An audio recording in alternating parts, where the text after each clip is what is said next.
तीनों देवा कमल दल बसे, ये ब्रह्मा विष्णु महेश, प्रथम इनकी वंदना फिर सुन सतगुरु उपदेश।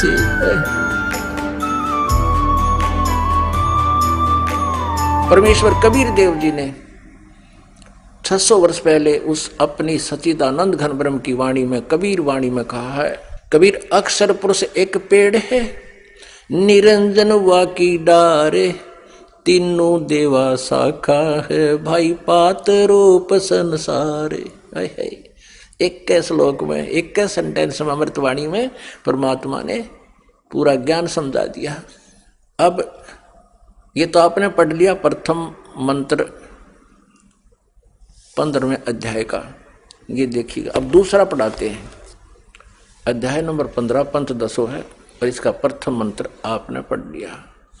आदि पुरुष परमेश्वर मूल वाले, ऊर्ध मूलम माने ऊपर को जड़ वाले, और नीचे को अध शाखम, नीचे को शाखा वाला।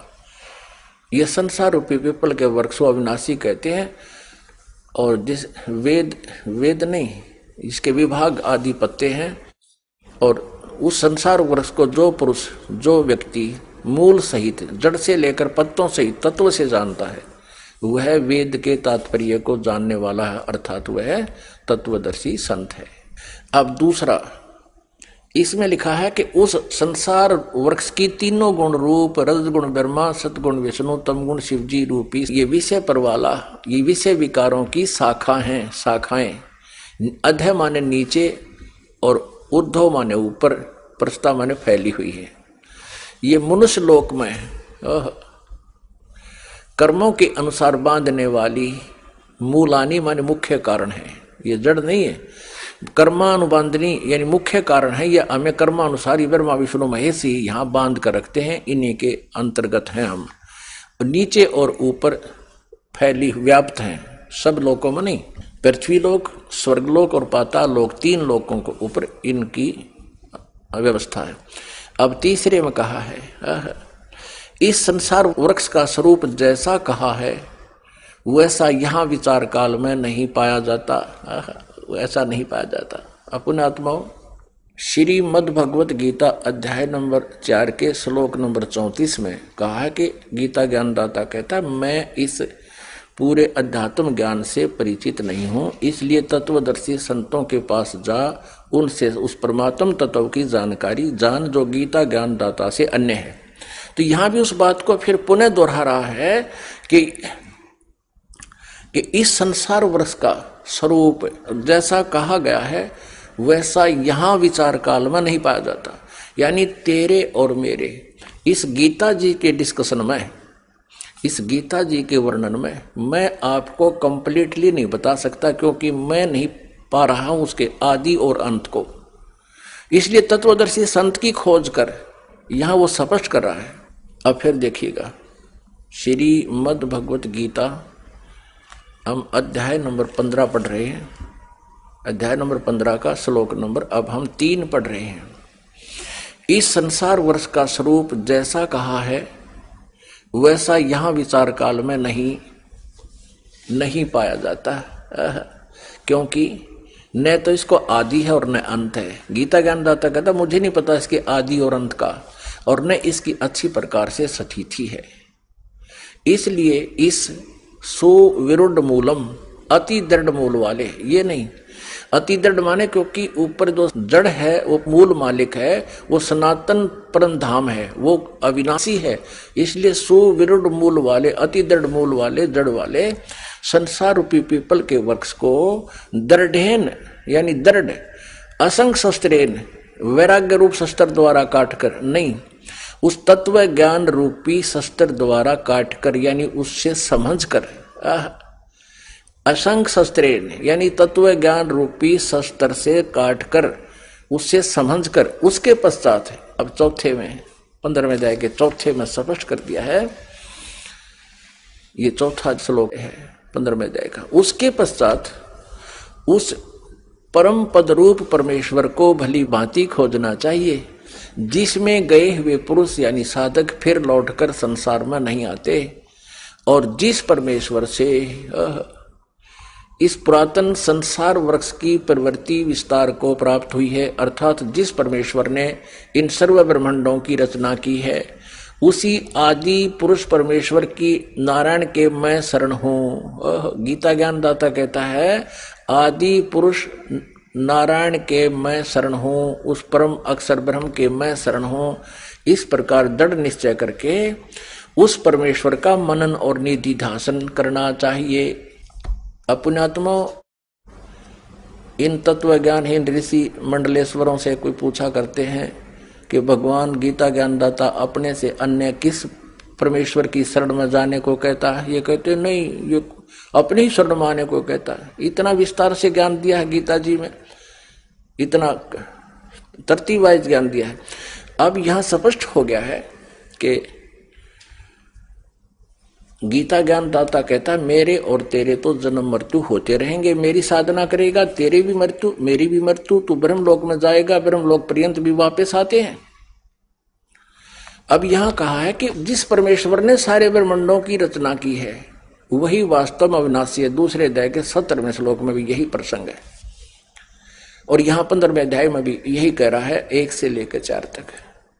जब तत्वदर्शी संत तुझे मिल जाए तत्व ज्ञान के आधार से इस सारे सिस्टम को समझकर उसके पश्चात परमेश्वर के उस परम पद की खोज करनी चाहिए, उस सनातन परम धाम की खोज करनी चाहिए, जहां जाने के बाद साधक फिर लौटकर संसार में कभी नहीं आते।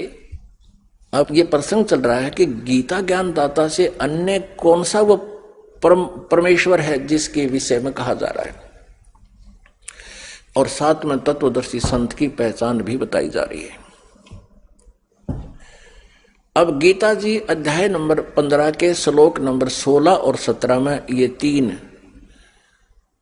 तीन प्रभु, 3 पुरुष हैं, क्षर पुरुष, अक्षर पुरुष और परम अक्षर पुरुष। इनको क्षर पुरुष को सर्वब्रह्म भी कहते हैं, सर्वब्रह्म। हम संत लैंग्वेज में क्षर ब्रह्म कहते हैं इसको, क्षर, और अक्षर को अक्षर बोल देते हैं हमारे महापुरुष। और परम अक्षर ब्रह्म, परम अक्षर ब्रह्म, वो इन क्षर पुरुष और अक्षर पुरुष इन दोनों से न्यारा है। गीता ज्ञान दाता क्षर पुरुष है और 7 संग ब्रह्मांड का स्वामी जिसको तना कहते हैं, तना कहा संसार रूपी वृक्ष का, वो अक्षर पुरुष है।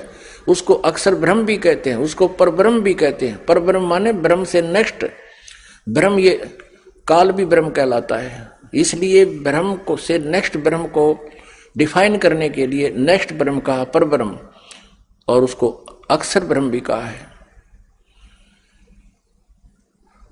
अब जड़ जो है संसार रूपी वृक्ष की वो परम अक्षर ब्रह्म है। अब गीता जी अध्याय नंबर 15 के श्लोक 16 और 17 में अब ये कति निर्णय हो जाएगा, जिसके विषय में गीता जी अध्याय नंबर 8 के श्लोक नंबर 1 में पूछा था अर्जुन ने कि किम तत्परम। जो 7वें अध्याय के 29वें श्लोक में आप जी तत्परम के विषय में कह रहे हो वो किम तत्परम, तो 8वें अध्याय के 3रे श्लोक में गीता ज्ञानदाता ने कहा है वो परमक्षर ब्रह्म है। अब देखिएगा गीता जी अध्याय नंबर 15 का श्लोक 16 और 17। अध्याय नंबर 15 ये श्लोक नंबर 16, इसमें ध्यान से देखना। यहां लिखा है दिवौ माने 2, इमौ माने ईश, पुरुषो माने पुरुष, लोके माने संसार में। क्षर च अक्षर है, इसको हम क्षर बोलते हैं, क्षर और अक्षर। क्षर च अक्षर एव च क्षर सर्वाणी भूतानि कटुष्ट अक्षर उच्यते। इसका अर्थ है कि ये सरपुरुष है। इस पुरुष को हम यहाँ 2 जगह लगा सकते हैं, सरपुरुष और अक्षर पुरुष। इस संसार में ये 2 भगवान कहे जाते हैं, लोके माने इस संसार में, क्योंकि सरपुरुष और अक्षर पुरुष के जितने भी लोक हैं ये पृथ्वी तत्वों से बने हुए हैं। इनके मटेरियल में थोड़ा सा अंतर है, सतीर्थाम जैसे कच्ची ईंट हो एक पक्की ईंटों का, इतना अंतर है। तो यहां बताया है कि इस संसार में, लोके माने संसार में, इस लोक में 2 पुरुष हैं, 2 प्रभु हैं, एक सरपुरुष और एक अक्षर पुरुष। और इन दोनों के लोकों में जितने भी प्राणी हैं वो सभी प्राणियों के शरीर तो नाशवान है, जीवात्मा किसी की नहीं मरती। इन्हीं का अनुवाद यहां देखते हैं। 15वें अध्याय का 16वां श्लोक। इस संसार में नासवान और अविनाशी भी ये दो प्रकार के प्रभु हैं, पुरुष हैं।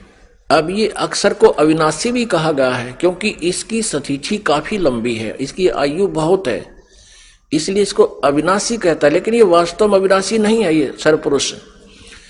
इस संसार में नासवान और अविनाशी भी ये दो प्रकार के पुरुष हैं। पुरुष माने प्रभु हैं, स्वामी हैं। संपूर्ण प्राणियों के शरीर नासवान है और जीवात्मा अविनाशी कहा गया है। अब 70 में मैं कमाल कर दिया। इसमें कहा कि उत्तम पुरुष है तू अन्य। उत्तम पुरुष श्रेष्ठ परमात्मा तो इन दोनों से कोई और है। इस सर और अक्षर से जो 16वें श्लोक में कहा 15वें अध्याय के, उत्तम पुरुष है तू अन्य, पुरुषोत्तम तो कोई और है अन्य।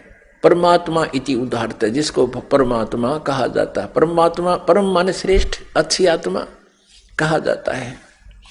और ये लोकत्रयम् आविश्य विभर्ति अवैश्वर, जो तीनों लोकों में प्रवेश करके सबका धारण पोषण करता है, वो है वास्तव में अविनाशी परमात्मा।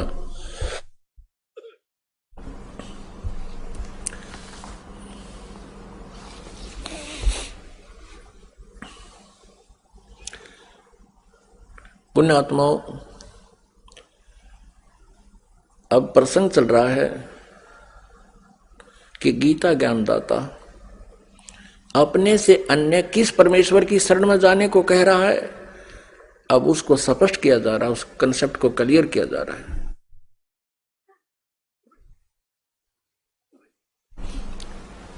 अब यहां आपने स्पष्ट पढ़ लिया। 16 में कहा कि दो पुरुष हैं, सरपुरुष और अक्षर पुरुष,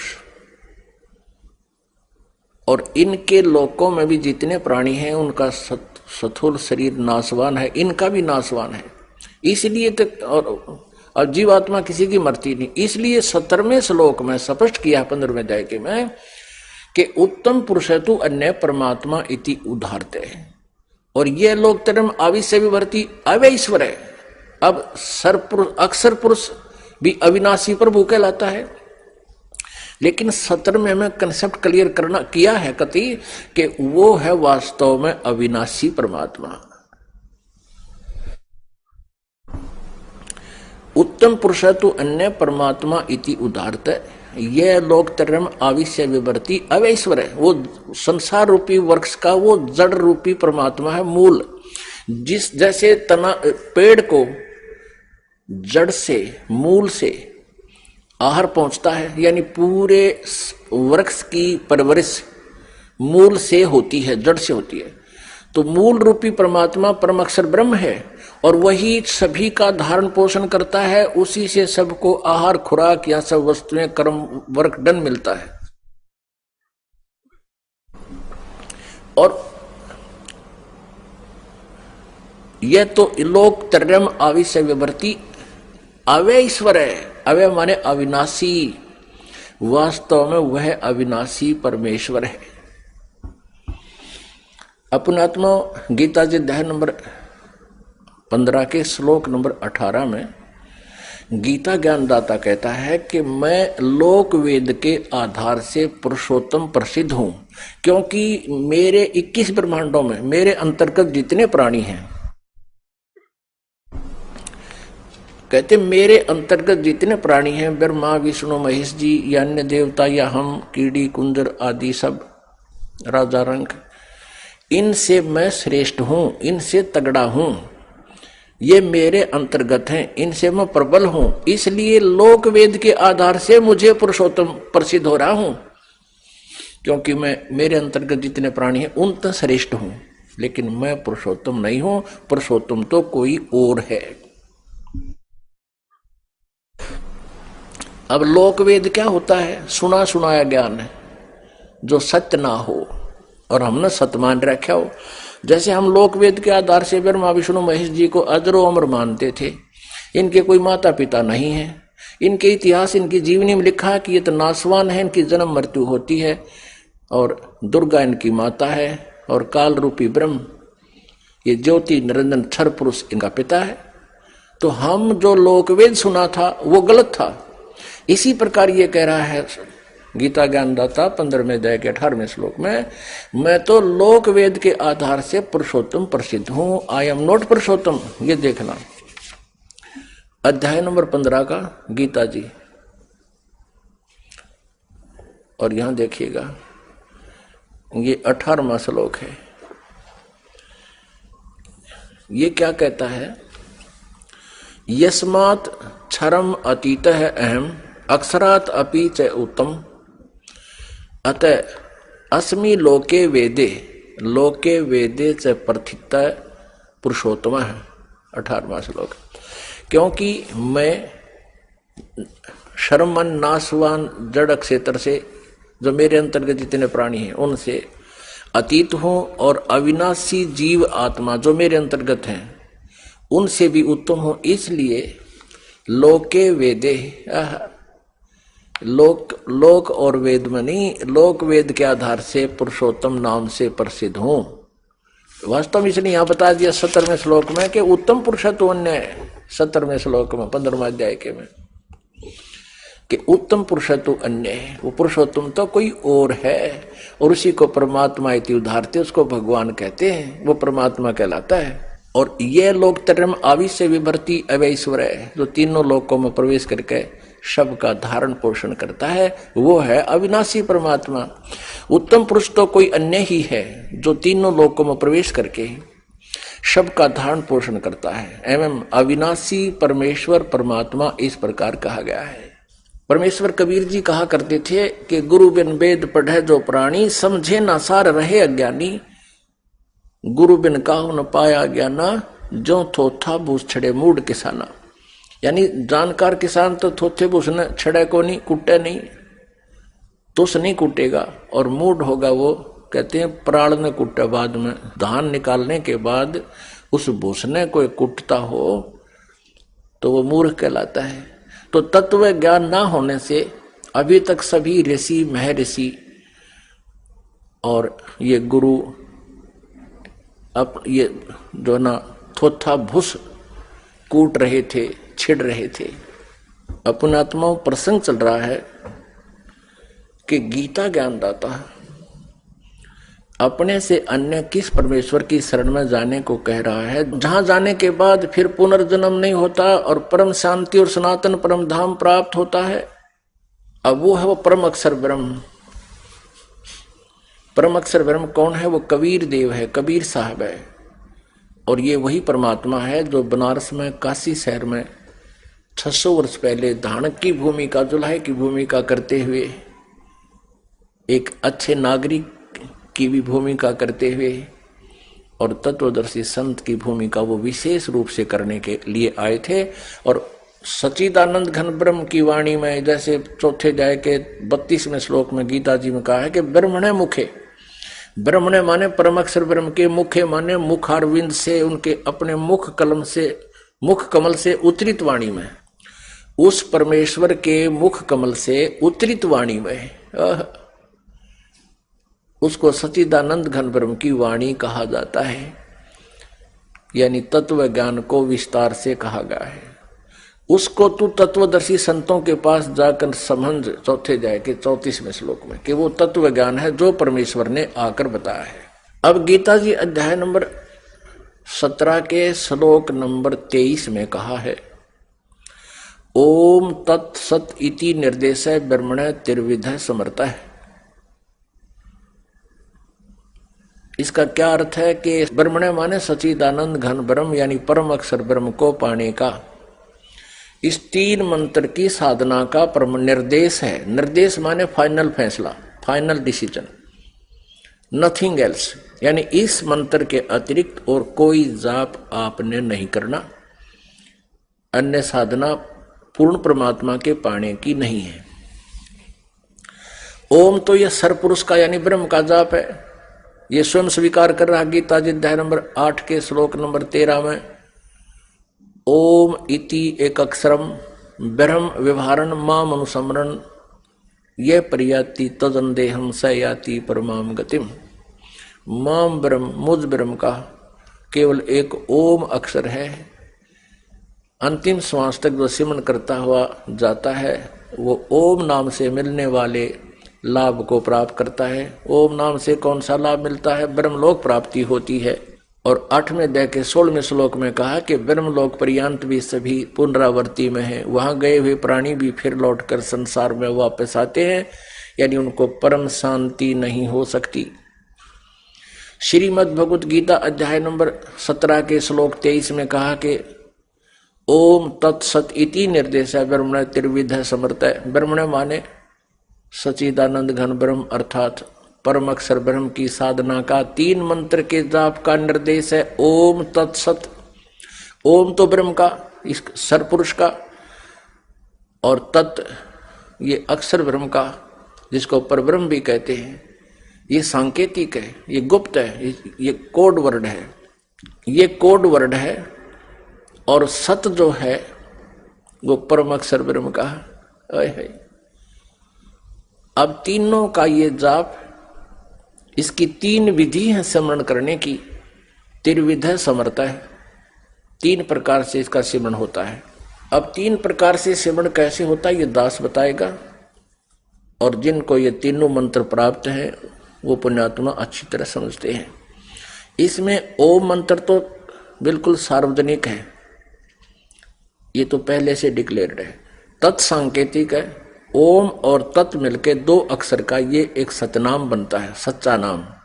सतनाम कोई जाप नहीं है, सच्चे नाम का संकेत है। तो ये 2 अक्षर का सतनाम बन जाता है। इसको श्वास वो श्वास से इसका सिमरन करना होता है। और फिर इस सतनाम के साथ एक ये सत मंत्र सांकेतिक है, ये और जोड़ा जाता है। फिर ये 3 मंत्र का इकट्ठा ही जाप बन जाता है। इस प्रकार सच्चिदानंद घन ब्रह्म की प्राप्ति होती है, भक्ति होती है। अब हम आते हैं गीता जी अध्याय नंबर 8 के श्लोक नंबर 1 से लेकर 10 तक आपको रूबरू कराते हैं। देखिएगा श्रीमद् भगवत गीता, ये गीता प्रेस गोरखपुर से प्रकाशित है और जयदयाल गोविंद का इसके अनुवादक है। ये देखिएगा, ये प्रथम मंत्र है 8वें अध्याय का। अर्जुन ने पूछा किम तत्ब्रह्म किम अध्यात्म किम कर्म पुरुषोत्तम अधिभूतम च किम प्रोक्तम अधिदेवम किम उच्यते। हे पुरुषोत्तम, वह तत्ब्रह्म क्या है? तत्ब्रह्म क्या है? वह ब्रह्म क्या है? अब इस तत्ब्रह्म का कहां से ज्ञान हुआ अर्जुन को, ये देखना एक पृष्ठ पीछे ही 7वें अध्याय के 29वें श्लोक में। जरा मरण मोक्षाय माम आश्रित ये तंति ये ते ब्रह्म तत्विदु। ते ब्रह्म तत्विदु कृष्णम अध्यात्मम कर्म च अखिलम। इसका भाव ये है कि माम आश्रित है, मेरे इस वचन का आश्रय करके कि तत्वदर्शी संत की खोज कर लेता है। तत्वदर्शी संत के पास जाने से फिर उसको परमात्म तत्व का ज्ञान हो जाता है। उसके बाद कहते वो जरा मरण मोक्षाय, जो जरा माने बुढ़ापा वृद्ध अवस्था, मरण माने मोक्ष। जरा यानी बुढ़ापे और मृत्यु के कष्ट से छूटने के लिए जो प्रयत्न करते हैं वे ब्रह्म तत्विदु, तत्ब्रह्म को जानते हैं। कृष्णम अध्यात्म कर्म च अखिलम, वे तत्ब्रह्म को और सारे अध्यात्म ज्ञान को और सभी कर्मों को विदु माने जानते हैं। अब इनके द्वारा अनुवाद देखिएगा, यहाँ पर है 7वें अध्याय का 29वें का ये अनुवाद है। जो मेरे शरण होकर जरा और मरण से छूटने के लिए यत्न करते हैं। जरा माने वृद्ध अवस्था, मरण माने मृत्यु।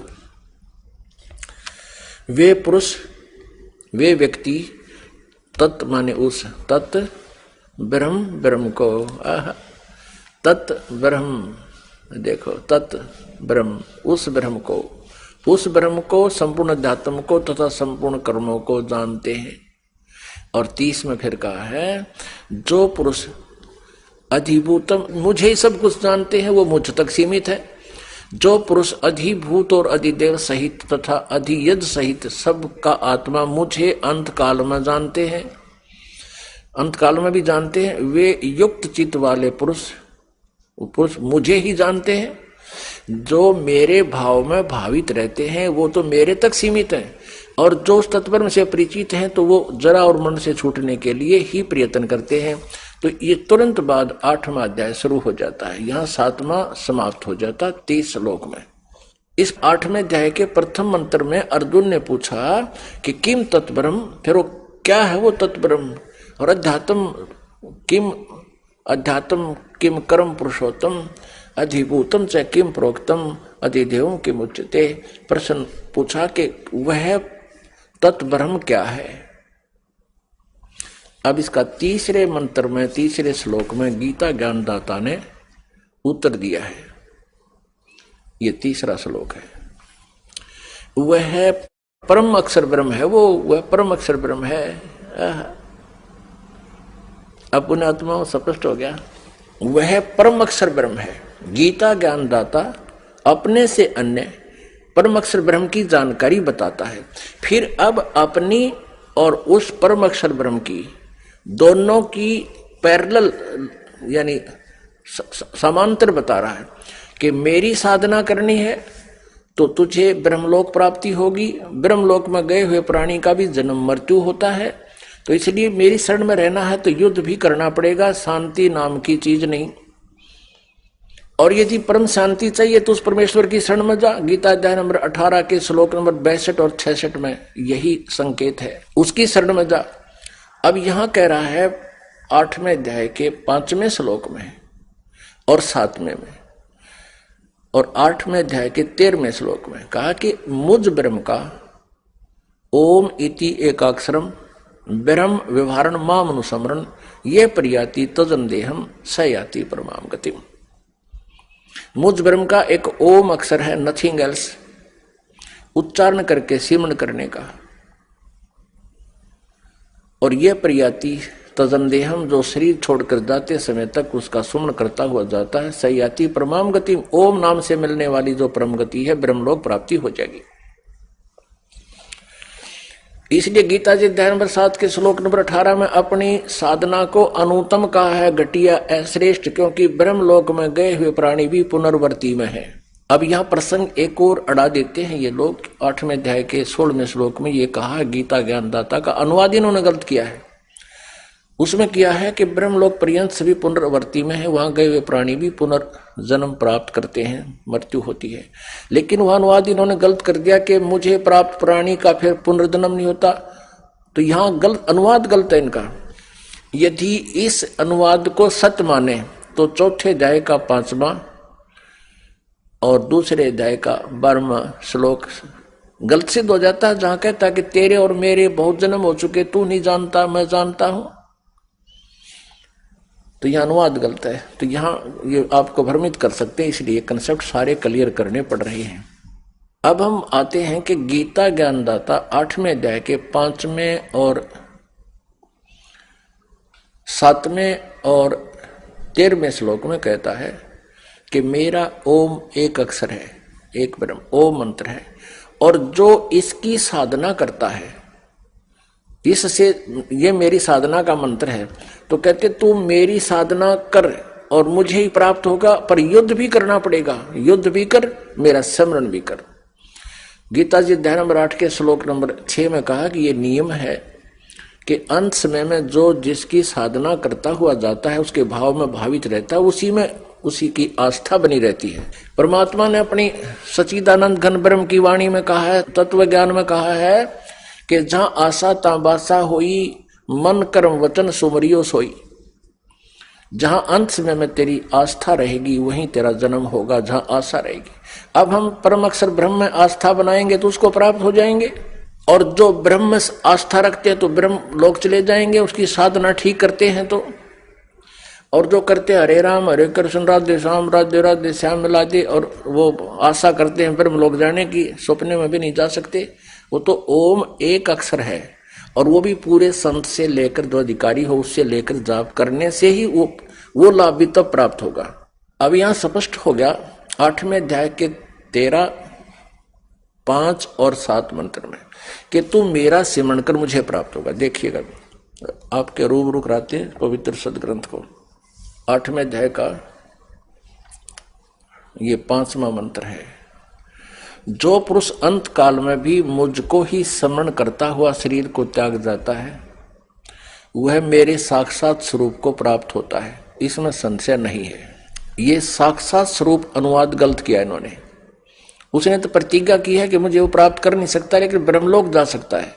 मत भावम, मेरे भाव में भावित रहता है, मेरे भाव को प्राप्त होता है, यानी मेरे में आस्था रह जाती है। और छठे में कहा है, 8वें अध्याय के 6ठे श्लोक में कि हे कुंती पुत्र, अंत काल में जिस भी भाव को स्मरण करता हुआ शरीर का त्याग करता है, उसको ही प्राप्त होता है, सदा उसी के भाव से भावित रहता है। तत्भावम भावती, ये भाव माने उसी के भाव में भावित रहता है। यहां इन्होंने अनुवाद गलत कर दिया है कि मेरे साक्षात स्वरूप को प्राप्त होता है, 5वें में गलत किया है। स मत भावम, मेरे भाव में रहता है, मेरे में उसकी आस्था रहती है। यहां स्पष्ट हो गया है ये 6ठे में, वो तत्भावम भावती, वो उसी भाव में भावित रहता है, यानी उसी में आस्था रहती है। अब 7वें में कहा है, हे अर्जुन, सब समय में मेरा स्मरण कर और युद्ध भी कर। स्पष्ट कहता है मेरे शरण में रहना तो युद्ध करना ही पड़ेगा, कंपलसरी है, तुझे शांति नहीं हो सकती। इसलिए सब समय में मेरा स्मरण कर और युद्ध भी कर। इस प्रकार मुझ में अर्पण किए हुए मन बुद्धि से युक्त होकर निसंदेह मुझको ही प्राप्त होगा। अब पुण्यात्माओं, ये तत्व ज्ञानहीन प्राणी कहा करते, गीता जी अध्याय नंबर 8 के श्लोक नंबर 5 और 7 को सुनाकर चैप्टर क्लोज कर देते थे कि भगवान कहता है मेरी शरण में आ, मुझे ही स्मरण कर, मुझे ही प्राप्त होगा, निश्चिंत, और युद्ध भी कर, मेरा स्मरण भी कर। लेकिन 8, 9, 10 को कौन बताया इन्होंने कभी भी। उसमें स्पष्ट किया है कि उस परमेश्वर की जो भक्ति करता, परम अक्षर ब्रह्म की, और उसकी साधना गीता जी अध्याय नंबर 17 के श्लोक नंबर 23 में उसकी भक्ति की विधि बता दी। ओम तत्सत, इस 3 मंत्र के जाप से ओम सरपुरुष का, जिसे ब्रह्म भी कहते हैं, और तत् और सत सांकेतिक हैं, गुप्त हैं, कोड वर्ड हैं। वो अक्षर पुरुष का, तत् अक्षर पुरुष का, और सत परम अक्षर पुरुष का, परम अक्षर ब्रह्म का। तो वो तत्वदर्शी संत बताएगा, ये दास है वो तत्वदर्शी संत। इस 21 ब्रह्मांड में इन सदग्रंथों के भेद से और कबीर जी की वाणी से कोई परिचित नहीं है इस दास के अतिरिक्त। या वो महात्मा जिनको परमात्मा मिले थे, उन्होंने तो अपनी अमृत वाणी में वो लिखा ही है सारा ज्ञान।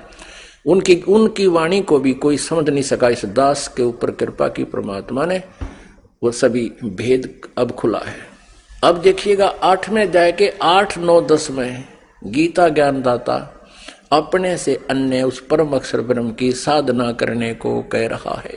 देखिएगा 8वें अध्याय का ये देखिएगा 8वां श्लोक। अब 7वें तक तो हमने पढ़ लिया कि मेरी भक्ति कर, मुझे ही प्राप्त होगा, युद्ध भी कर। और 8वें श्लोक में 8वें अध्याय के में यहां बताया, इसकी हिंदी यहाँ की है ना अनुवाद। हे पार्थ, यह नियम है कि परमेश्वर के ध्यान के अभ्यास रूप से योग युक्त, यहाँ ध्यान नहीं है। ये अनुवादकर्ता ने अपनी तरफ से अपना ध्यान अड़ा दिया। अभ्यास योग युक्तेन, अभ्यास कौन सा? साधना। 3 मंत्र के जाप दिए जाएंगे, उसका अभ्यास करना। उस अभ्यास रूप योग माने भक्ति से युक्त, दूसरी ओर न जाने वाले चित्त से, यानी किसी और साधना में ध्यान नहीं दे, और एकाग्र चित्त से भक्ति करता हुआ, निरंतर चिंतन करता हुआ मनुष्य परम दिव्यम पुरुषम, परम माने परम, उस उत्तम पुरुष को, परम अक्षर ब्रह्म को प्राप्त होता है। परम दिव्यम, परम प्रकाश रूप दिव्य पुरुष को अर्थात परमेश्वर को ही प्राप्त होता है। गीता ज्ञान दाता से अन्य है, ये स्पष्ट कह रहा। अब ये तो अब देखिएगा 9वें श्लोक में इसमें स्पष्ट किया है कव्यम पुराणम अनुशासिताराम अणो अणि यांसम अनुसमर्ते यह सर्वस्य धाताराम अचिंत रूपम आदित्य वर्णम तमश्य प्रस्तात्। जो पुरुष यानी जो साधक, यहां कव्यम का अर्थ अभी नहीं बताएंगे वास्तविक क्या है, पर इन्हीं के अनुवाद से आप आसानी से समझ लोगे। वैसे कवि का अर्थ सर्वज्ञ नहीं होता, यहां कबीर देव लिखना था, वो कबीर देव परमात्मा है। फिर भी जो पुरुष सर्वज्ञ अनादि सबके नियंता सूक्ष्म से अति सूक्ष्म सबके धारण पोषण करने वाले उस मूल रूपी परमात्मा, सबके धारण पोषण करने वाले अचिंत स्वरूप, सूर्य के सदृश नित्य चेतन प्रकाश रूप। इंद्राकार कैसे हुआ? सूर्य की तरह वो प्रकाश रूप है। तो आदित्य माने सूर्य, वर्णन माने उससे जैसा। तो परमात्मा तेजो में शरीर युक्त है, साकार है। अविद्या से अति परे, यानी तत्व ज्ञान हीन प्राणी नहीं समझ सकता, वो तत्व ज्ञान से उसको जाना जाता है। अति परे सच्चिदानंद घन परमेश्वर का श्रवण करता है। अब 8वें अध्याय के 10वें श्लोक में स्पष्ट कर दिया। वह भक्ति युक्त साधक व्यक्ति अंत काल में भी योग बल से यानी भक्ति की शक्ति से, उस 3 मंत्र की भक्ति की शक्ति से व्याकुटी के मध्य में प्राणों को अच्छी प्रकार स्थापित करके फिर निश्चल मन से स्मरण करता हुआ उस दिव्यम परमम पुरुषम, पुरुष माने परमात्मा परमेश्वर, उस दिव्य रूप परम पुरुष यानी परमात्मा को ही प्राप्त होता है, तत्ब्रह्म को प्राप्त होता है, परम अक्षर ब्रह्म को प्राप्त होता है। 18वें अध्याय के 62वें श्लोक और 66वें श्लोक में गीता ज्ञानदाता अपने ही शरण में आने को कहता है। वो बिल्कुल अज्ञानी है, वो झूठ बोल रहे हैं, उनको इस श्रीमद् भगवत गीता जी का बिल्कुल ज्ञान नहीं। अब ये स्पष्ट हो गया कि गीता ज्ञानदाता से अन्य एक परम शक्ति है और उसकी शरण में जाने से परम शांति और सनातन परम धाम प्राप्ति होगी। पुण्य आत्माओं, परमेश्वर कबीर देव जी वो हम सब आत्माओं के हमदर्द हैं, हितैषी हैं। अब गीता जी अध्याय नंबर 15 के श्लोक नंबर 17 में 2 महत्वपूर्ण शब्द विशेष लिखे हैं। एक तो ये कहा कि उत्तम पुरुष तो अन्य परमात्मा इति उदाहरते। ओए होए, उत्तम पुरुष श्रेष्ठ परमात्मा तो कोई और है। 16वें अध्याय में वर्णित सरपुरुष और अक्षर पुरुष से कोई अन्य है। और परमात्मा इति उदाहरते है जो भगवान कहा जाता है। अपने आत्माओं, इस पवित्र श्रीमद् भगवत गीता जैसे अनमोल शास्त्र को समझना बालकों का खेल नहीं है। ये तो बच्चों का किया हुआ अनुवाद है जो आज तक आप पढ़ रहे थे, बालकों का उवा बाई कर दिया इसके अंदर। अब इसके एक एक अक्षर का बहुत गूढ़ रहस्य है और परमात्मा की ये वाणी है। गुरु बिन काहुन पाया ज्ञान, जो थो था भूस छड़े मूड किसाना। गुरु बिन वेद पढ़े जो प्राणी, समझे न सार रहे अज्ञानी। ओए होए, अभी तक परमात्मा के इस तत्व ज्ञान से अपरिचित जितने भी ऋषि महर्षि आज तक हुए हैं और ब्रह्मा विष्णु महेश तक भी ये सब अज्ञानी थे, तत्व ज्ञानहीन थे। अब पुण्यात्माओं, ये शब्द दास ने कहे हैं, ये कुनीन से भी कड़वे लगेंगे एक बार, लेकिन पुण्यात्माओं जिनको मलेरिया जबर हो जाता है उनको भोजन आहार स्वादिष्ट नहीं लगता, उनकी रुचि नहीं बनती, उनको कड़वा लगता है। मनुखा दाख भी कड़वी लगती है, रोटी भी कड़वी लगती है और सेब संतरे भी कड़वे लगते हैं, कटु लगते हैं। अब ना रोटी कड़वी है ना सेब कड़वे हैं और ना मनुखा दाग कड़वी है।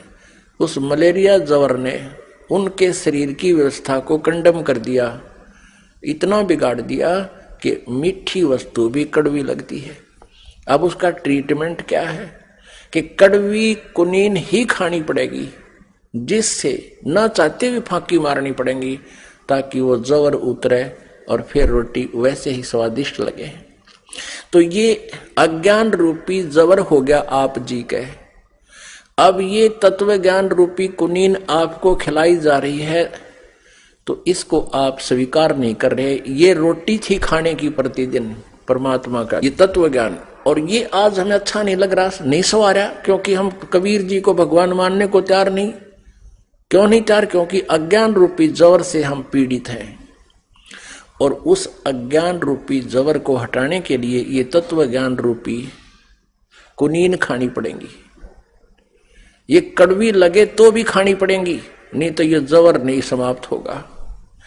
तो ये दास ने जो शब्द बोला है कि ब्रह्मा विष्णु महेश नासवान, और ये तत्व ज्ञानहीन, सतयुग से लेकर आज तक ये सारे अज्ञानी तत्व ज्ञानहीन थे, ये वेद ज्ञानहीन थे, इनको वेदों का पता नहीं था। तो ये कुनीन है और आप जी को ये खानी पड़ेगी यदि ये अज्ञान नाश कराना है, इस अज्ञान रूपी जबर का नाश कराना है तो आपने खानी पड़ेगी।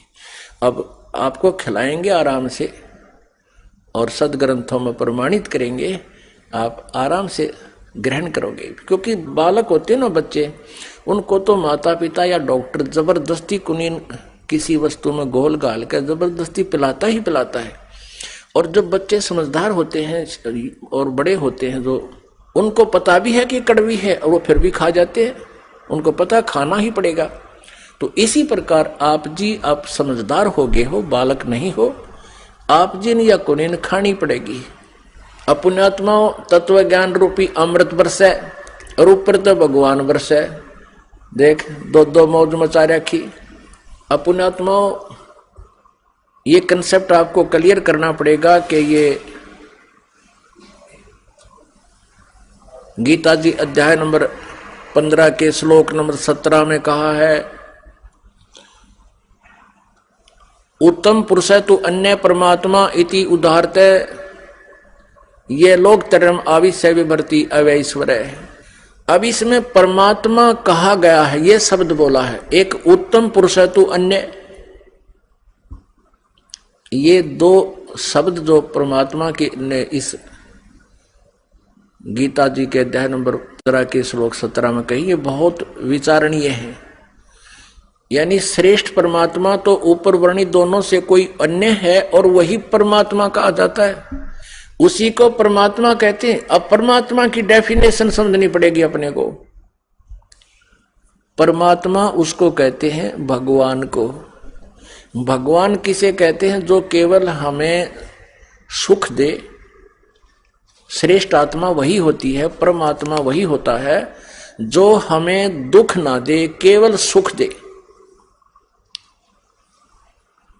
अब जो दुख भी देता वो परमात्मा कैसे है? जैसे किसी का बेटा मर गया, किसी की बेटी मर गई, किसी की टांग कट गई, किसी की आंख फूट गई, किसी को कैंसर हो गया है, कहीं फ्लड आ गया, ना जाने कितना क्षेत्र फ्लड की चपेट में आकर कई सैकड़ों व्यक्ति मारे जाते हैं। अब जिस भगवान को हम परमात्मा मानते थे और उसके लोक में ऐसे कहर टूट रहे हैं, तो वो परमात्मा कैसे हुआ?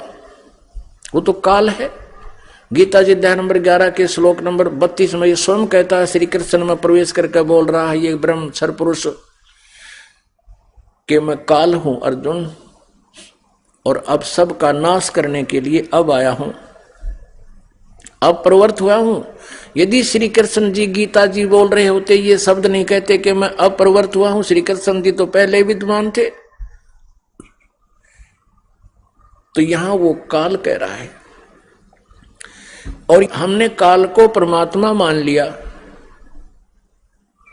ओए हमने इस काल को यानी सरपुरुष को भगवान मान रखा है, जो ब्रह्मा विष्णु महेश के पूज्य पिताजी हैं।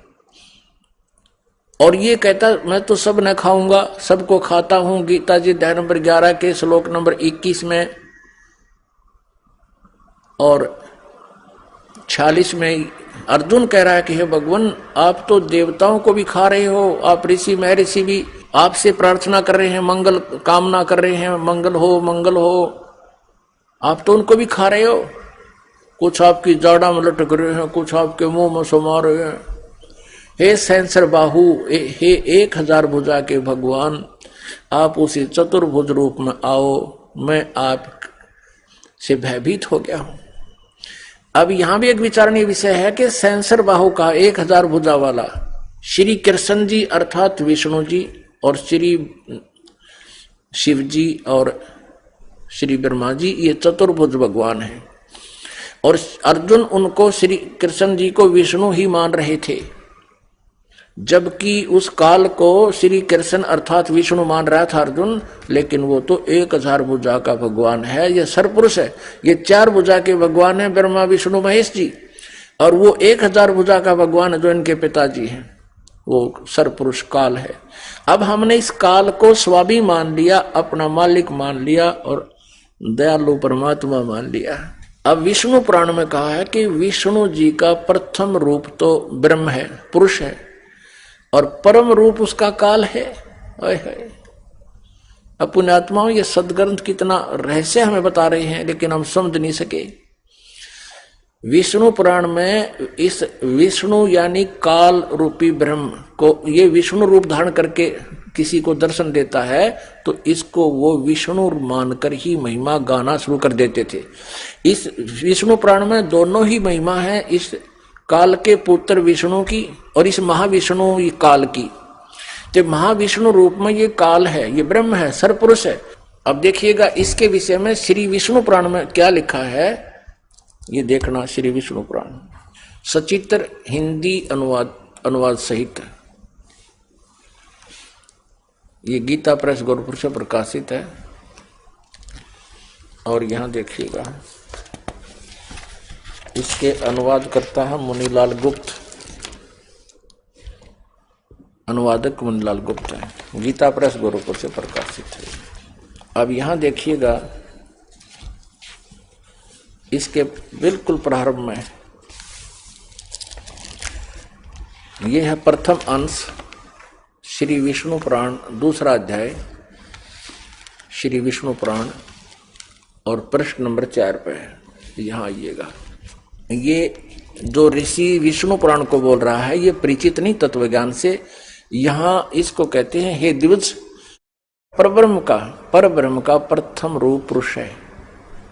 अब यहां देखो, अब यहां ये महाविष्णु को परब्रह्म बोल रहे हैं और अव्यक्त और व्यक्त उसके अन्य रूप हैं तथा काल उसका परम रूप है। कहते हैं ये परब्रह्म कहे महाविष्णु को, इस काल को, इस क्षर पुरुष का प्रथम रूप तो पुरुष है। पुरुष माने परमात्मा के साथ दिखे हो, भगवान जैसा दिखे है, और काल उसका परम रूप है, असली रूप उसका काल है, उसका श्रेष्ठ रूप तो काल है। यहां देखिएगा अब 5वें पृष्ठ पे, ये चौथा पढ़ा आपने, 5वें पृष्ठ पे इसमें है कि हे मैत्रेय, प्रलय काल में प्रधान यानी प्रकृति के साम्य अवस्था में स्थित हो जाने पर और पुरुष के प्रकृति से पृथक स्थित हो जाने पर विष्णु भगवान का काल रूप परिवर्त होता है। अपनात्मा ये काल विष्णु कहो, ये महाविष्णु है, विष्णु जी का पिता। जैसे आप जी ने श्रीमद् देवी भागवत के 3रे स्कंद में देखा था कि देवी दुर्गा जी ने इन तीनों पुत्रों को, ब्रह्मा जी, विष्णु जी, शिव जी को एक विमान में बिठाया, ऊपर घुमाया। ऊपर जाके इन्होंने देखा एक ब्रह्मा और देखा एक विष्णु और देखा एक शिव और देखा। ये काल था वहां महाब्रह्मा, महाविष्णु, महाशिव रूप में। तो ऐसे यहां ये महिमा विष्णु पुराण में इस काल रूपी ब्रह्म की, सरपुरुष की कहिया कि इसका प्रथम रूप तो दिखाइयो भगवान जैसा, लेकिन असली रूप इसका काल है। जैसे इसको डिफाइन करते हैं परमेश्वर कबीर देव जी ने अपनी प्यारी आत्मा धर्मदास जी को बताया कि जैसे धर्मदास कसाई बकरे पालता है, उनके लिए सब सुविधाएं करता है, सब सुविधाएं उपलब्ध कराता है, चारों तरफ उनकी एक बाउंड्री बना देता है और उनके लिए शेड डाल देता है, चारे का प्रबंध करता है, जल का प्रबंध करता है।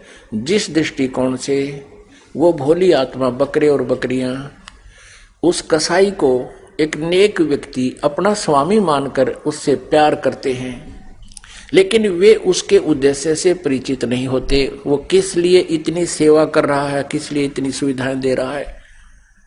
और फिर जब उसके डिमांड आती है 5-4 बकरों की, फिर वो ना देखता किसका बेटा मरेगा, किसकी बेटी ना ले जाएगा निकाल के, किसकी माँ या किसी का बाप, वो तो डंडा लेकर और निकाल लेता मोटे मोटे छोटे छोटे जितने भी जैसे चाहिए। अपने आत्माओं इस काल का, विष्णु का या परब्रह्म जिसको ये कह रहे हैं, ये काल है, सरपुरुष है। इसका प्रथम दृष्टिकोण से देखें तो ये भगवान ने पड़ा है। देखो कितनी बढ़िया पृथ्वी दे रखी है, काजू किस्मत सेब संतरे, गेहूं चना बाजरा ज्वार, कितने अच्छे प्रकार का खाद्य आहार हमें उपलब्ध करवा रखा है। और पृथ्वी में कितना मीठा जल, दरियाएं बहा रखी हैं, कैसे वर्षा होती है, सूर्य उदय हो रहा है, अस्त हो रहा है, कितने सुंदर व्यवस्था कर रखी है।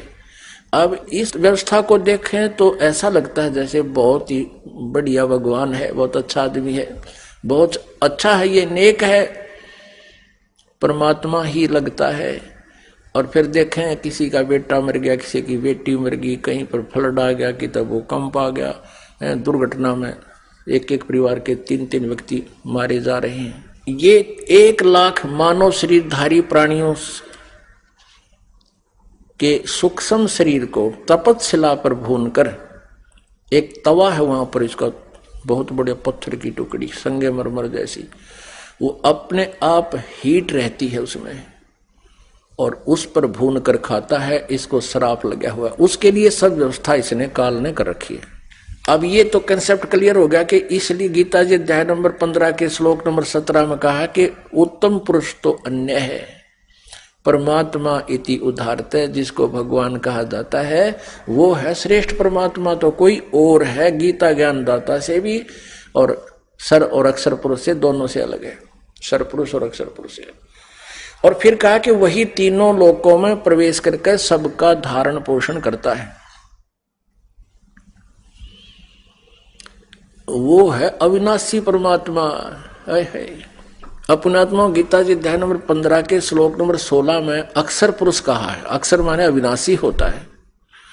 अब आपने सृष्टि रचना में सुना है कि परमेश्वर परम अक्षर ब्रह्म ने, कबीर देव जी ने अपने पुत्र अचिंत से कहा था कि तू सृष्टि रच।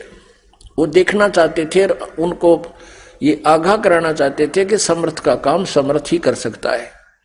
तो अचिंत ने परमात्मा से प्राप्त वचन से, क्योंकि परमात्मा परमेश्वर ने कह दिया था कि तू सृष्टि रच, तो वो वचन चला गया, मालिक की शक्ति उसके पास पहुंच गई। उससे उसने इस अक्षर पुरुष की उत्पत्ति की, एक व्यक्ति उत्पन्न किया अपना पुत्र वचन से, और उसका नाम अक्षर पुरुष रख दिया कि ये अविनाशी हो गया, अविनाशी बच्चा है मेरा, इसलिए वो अक्षर पुरुष कहलाया। लेकिन वो वास्तव में अक्षर नहीं है। अब देखो, सरपुरुष तो सीधा अंडरस्टूड है नाशवान, अक्षर पुरुष ये अविनाशी का है। अब इससे क्लियर होगा। अब गीता जी को समझना ये तत्व ज्ञान के बिना बड़ा कठिन है। अब तत्व ज्ञान हमारे पास है, ये मास्टर की है सभी शब्द ग्रंथों को समझने की, ये खजाना आसानी से खुल जाता है। अपने आत्माओं, ये 10 मिनट का सत्संग आज के 2 घंटे का निष्कर्ष देगा आपको, देखिएगा। अब ब्रह्मा विष्णु महेश नासवान, ये भी दिखाना पड़ेगा, देखिएगा। श्रीमद् देवी भागवत गीता प्रेस गोरखपुर से प्रकाशित है। संपादक हनुमान प्रसाद पोदार चिमनलाल गोस्वामी, प्रकाशक मुद्रक गीता प्रेस गोरखपुर, गोविंद भवन कार्यालय कोलकाता का संस्थान। इसके 123 पृष्ठ पर तीसरे स्कंद में, तीसरा स्कंद। अब भगवान विष्णु अपनी माता दुर्गा की महिमा करते हुए, स्तुति करते हुए कह रहे हैं, तुम शुद्ध स्वरूपा हो, ये सारा संसार तुम्ही से उद्भासित हो रहा है। मैं ब्रह्मा और शंकर हम सभी तुम्हारी कृपा से विद्यमान है, हमारा आविर्भाव और तिरोभाव हुआ करता है। केवल तुम ही नित्य हो, जगत जननी हो। मैं ब्रह्मा और शंकर हम सभी तुम्हारी कृपा से विद्यमान है, हमारा आविर्भाव माने जन्म और तिरोभाव माने मृत्यु हुआ करता है। केवल तुम ही नित्य हो, जगत जननी हो, प्रकृति और सनातनी देवी हो। प्रकृति दुर्गा को कहते हैं। ब्रह्मा विष्णु महेश स्वीकार करते हमारा जन्म और मृत्यु होता है। भगवान शंकर बोले देवी यदि महाभाग विष्णु तुम ही से प्रकट हुए हैं तो उनके बाद उत्पन्न होने वाले ब्रह्मा भी तुम्हारे ही बालक हुए, फिर मैं तमोगुणी लीला करने वाला शंकर क्या तुम्हारी संतान नहीं हुआ? अर्थात मुझे भी उत्पन्न करने वाली तुम ही हो। शिवे संपूर्ण संसार की सृष्टि करने में तुम बड़ी चतुर हो। इस संसार की सृष्टि स्थिति और संहार में तुम्हारे गुण सदा समर्थ हैं। उन्हीं तीनों गुणों से उत्पन्न हम ब्रह्मा विष्णु एवं शंकर नियमानुसार कार्य में तत्पर रहते हैं। पुण्यात्माओं, इस पवित्र श्रीमद् देवी भागवत ने यानी देवी पुराण ने अब चंद पंक्तियों में 4 कंसेप्ट क्लियर कर दिए। एक तो यह है कि ब्रह्मा विष्णु महेश नासवान है, इनकी जन्म मृत्यु होती है। और दूसरा यह है कि दुर्गा इनकी माता है श्री देवी जी। और तीसरा ये हो गया कि रजगुण ब्रह्मा सतगुण विष्णु तमगुण शिव जी हैं। और चौथा ये हो गया ये केवल नियमित कार्य कर सकते हैं, जिसके भाग में जैसा है, जैसा कर्म करेगा वैसा ही फल ये दे सकते हैं। अब ये आसानी से समझ में आ जाएगी कि जैसे एक ब्रह्मा जी की मृत्यु कितने काल में होती है, कितने समय में। ब्रह्मा जी का एक दिन 1000 चतुर्युग का होता है। इतनी ही रात्रि एक चतुर्युग में सतयुग त्रेता द्वापर और कलयुग ये 4 युग आते हैं। इनका कुल समय 4 युगों का 43,20,000 होता है। और ब्रह्मा जी का अब इस 43,20,000 को मान कर यदि कैलकुलेशन करें तो गिनती बंद हो जाएगा, नहीं आ हमारे को। इसलिए इनको फिर चतुर्युगों में ले लिया। 1000 चतुर्युग का दिन, इतनी ही रात्रि और 30 दिन रात का महीना, 12 महीने का 1 वर्ष और 100 वर्ष की ब्रह्मा जी की आयु। और ब्रह्मा जी की मृत्यु होगी। फिर इसी प्रकार इससे 7 गुना विष्णु जी की आयु, विष्णु जी की भी मृत्यु होगी। फिर विष्णु जी से 7 गुना फिर शंकर जी की आयु, शिव जी की आयु, और उसकी भी मृत्यु होगी। ऐसे जो शिव जी मरेंगे उसमें 49 बार ब्रह्मा मर चुके होंगे। और वर्तमान की जो आत्मा ब्रह्मा जी की है वो अन्य योनियों में चली जाएगी अपने कर्म आधार पे। और उसमें 7 विष्णु मर चुके होंगे, उनकी भी अन्य योनियों में आत्मा चली जाएगी। और नए अच्छी आत्माओं में से नए ब्रह्मा और विष्णु ये काल अपनी पत्नी दुर्गा से उत्पन्न करके और उनको युवा रखता है, तैयार रखता है कंपनी में। इनके मरते ही उनको रख देता है।